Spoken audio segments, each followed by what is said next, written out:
Hi again, everybody. In this video, we're going to take a look at 10 forwards in the UFA market that I think possibly, or we should at least look at. Possibly we might go after, but I think we should at very least look at it and talk about it. And some of these names you're going to look at and say, why, Wayne? Why would you got this guy in the list? I got my reasons, okay?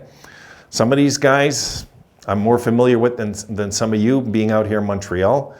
And I kind of know some of the stories of why things happened the way they did in Montreal, which I really can't even talk about on here. I just can't.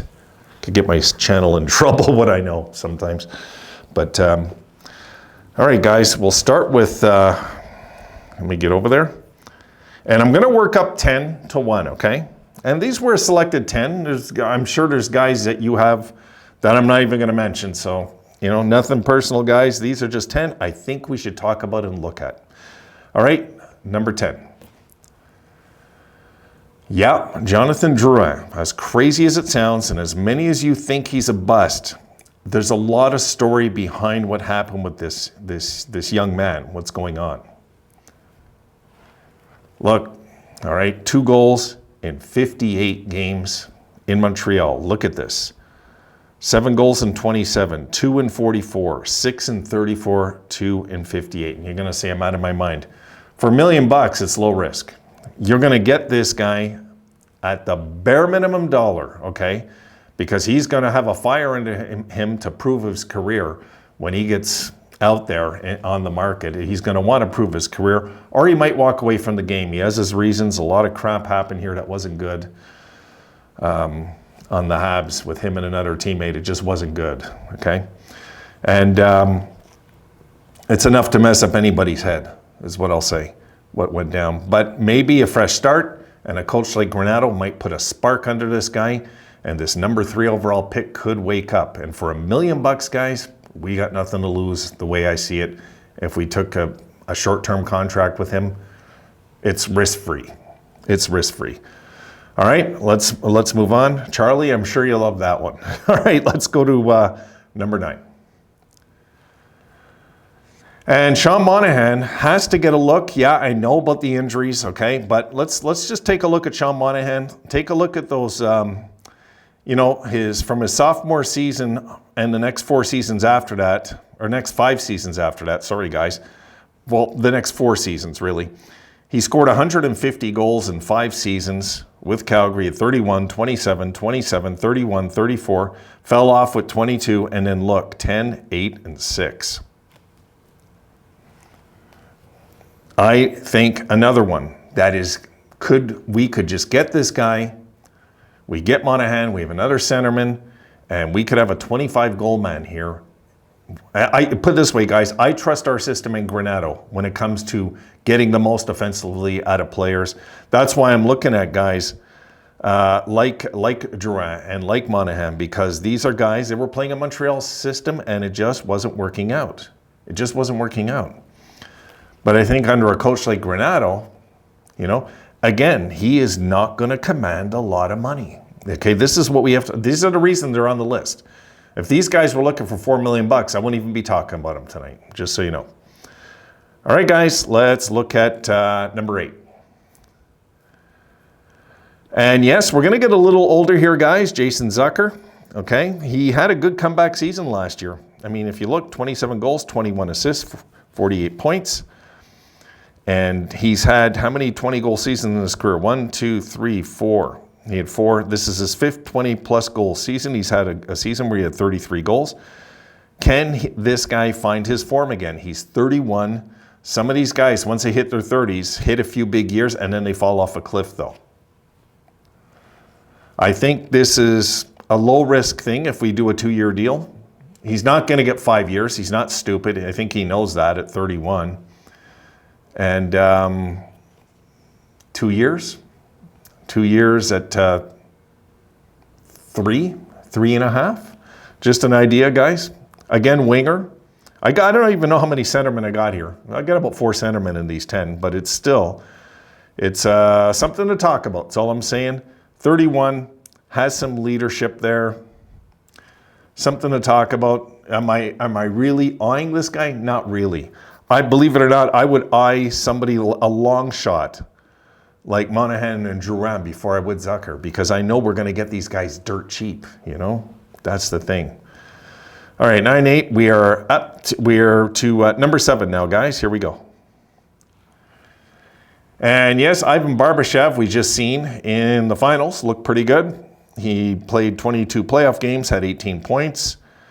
And in 23 games with the Golden Knights, he had 16 points. With St. Louis in 59 games, 10 goals, 19 assists, 29 points. So he had 45 points this year in the season, and basically played every single game. So, what do you guys think?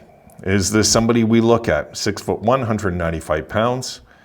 He doesn't have monster career numbers though at all whatsoever. Centerman. An option. That's kind of what I'm looking at, guys.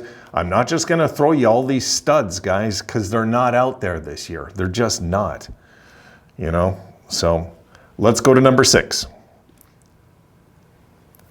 Oh, yes, the beloved Max Domi. All the Sabres fans probably are like, no, Max Domi. Guys, I don't know what's happened to his career. I really don't get it. I thought he was coming into his own that year in Montreal. He was so good that year for the Habs. And then look since, 44 points, and then he dropped off to, 24 in 54 games, and 53 games, 32. I don't know. I just don't know. In 80 games last year, he did have 20 goals, though, and 36 assists. So 56 points. I guess it was a comeback season, because it was like the second best year of his career this year. But he's going to command more money is the problem. Yeah, we could use his tough edge. He does have a tough edge, this guy. He's not like his dad, but he does have a tough edge. It's something to look at. Am I really eyeing to get him on the Sabres? Not really. I'm not a big fan of Max Domi, really. All right, guys, number 5. Yes, many Sabres fans drool over this one. I'm not a big fan of it, guys. I'll say it now. I think Kane has fallen off a cliff, and the cliff this year might hit with him cashing in on a cliff, which is what worries me. He'll want too much money, too. That's the problem with Patrick Kane. Do we really need him at 34 years old? Not really.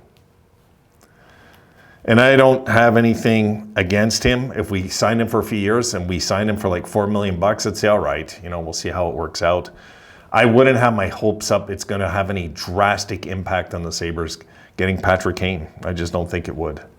Not at his age now. He's going to be turning 35, and there's a reason why Chicago's not bringing him back, guys. All right, number 4, and Ryan O'Reilly. Yeah, Ryan O'Reilly.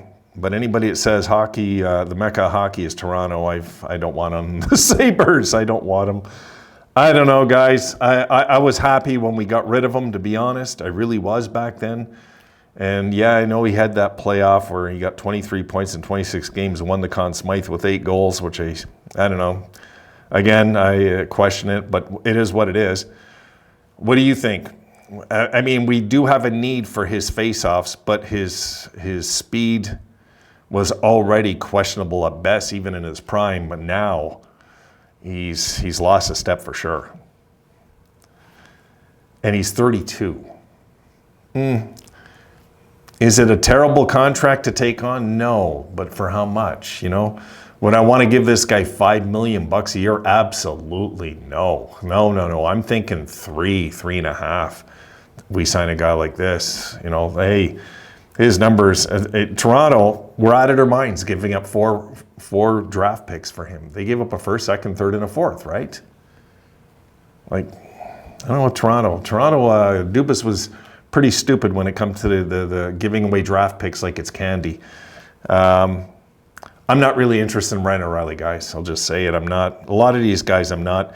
So far, I'd take a shot at Drew because it's $1 million a year the way I'm thinking. Or even less, it might be. All right, number 3. Vladimir Tarasenko. Seems like that shoulder's okay now. And it seems like he is, I don't know, seems like his health is back. I mean, look at the year before, he had that comeback season, you know, and it looked like his career might be done. You guys might remember with that injury. It was that shoulder, right? I think it was his right shoulder, I believe. But he had that injury, and it just seemed like, is he coming back or not? And Seattle stayed away from claiming him, you might recall. And look at 34 goals, 48 assists. So there you go. So do we take a look at this guy at 31 years old? He's a natural goal scorer. We know that. I mean, he's not a 50 goal scorer, but this guy's a sniper. He can put it in the net. And on a team like Buffalo, he'd fit in fine. Something to think about, guys. It is. All right, here is my number 2. Alex Killorn, if he's available, we should look at. Yes, his age sucks at 33, but we should still look at him for a few years, not only for leadership, but just for that streak of physical play he plays with, the timely goals. There's just a lot about his game I like, guys. Really. Funny, eh? Look, he was drafted in the 3rd round, and what a solid career he's turned out to have. Alex Killorn, I'd be interested in on a 3-year deal. On a 3-year deal, I'd be interested. I would be. I know he's 33, but he still has a lot of gas in the engine, this guy, it feels like. You know? And my number 1 pick, guys, I'll go to in a sec. This is the only one I would lock in like 5 years or more. Here we go. Tyler Bertuzzi, for me, guys, feels like the right fit. Okay? This, for me, feels like the perfect fit, if you want the truth. With his age, okay?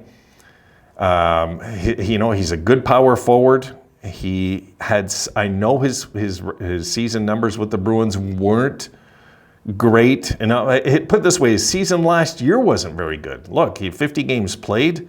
He had 8 goals. But that series against Florida, he was probably their best player on the ice, I thought.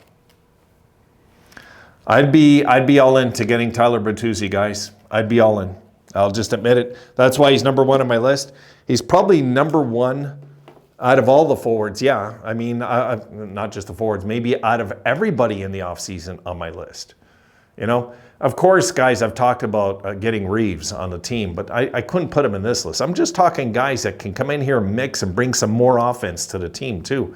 But for me, a guy like Tyler Bertuzzi would fit in perfect for a need that we have, guys, which is we need a more big physical presence on this team. I know we have with Tuck and we have with some other guys we do. But in the future, as we move forward, we really need to look at guys like a Tyler Bertuzzi. Detroit just couldn't afford him anymore. And the truth is, guys, Yzerman has made some bad signings over there. I don't care how awesome their fans think he is. He's made some bad signings, and this is a casualty of war. And I'd love for the Sabres with Granato and his good thinking to pick this guy up right about the same kind of money. And I wouldn't say no, not the 7.1 million, guys, but I'm thinking, can we get this guy and lock him in at 6 for 5 years? Could we get him for 30 million bucks? I would be cool if the Sabres locked in Bertuzzi at $6 million bucks a year, what he brings for the next 5 years. Because for me, this is a Stanley Cup piece if we can get him. Just my thoughts, guys. Done. I'm done for the night. Rosie, come here. And Rosie says, come on, enough of these silly videos. So that's it, guys. I'll leave it there. I'll let you guys debate about it. These are just 10 names I came up with. I went from like the biggest long shot in Drouin to maybe some of the obvious, like Bertuzzi. I wanted to kind of mix it up in this video. I didn't want to give you all these obvious names. But these are just guys I would look at and I'm thinking money, how much it would cost. The one guy I'm willing on this entire list to give money to, Killorn for a few years and Bertuzzi for long term. I would be okay giving money to those guys. I don't know if we could get Bertuzzi locked in at $6 million a year though. I don't know. But he didn't have a very good year last year and that helps negotiations. It does. So tell me what you think, guys. See you tomorrow.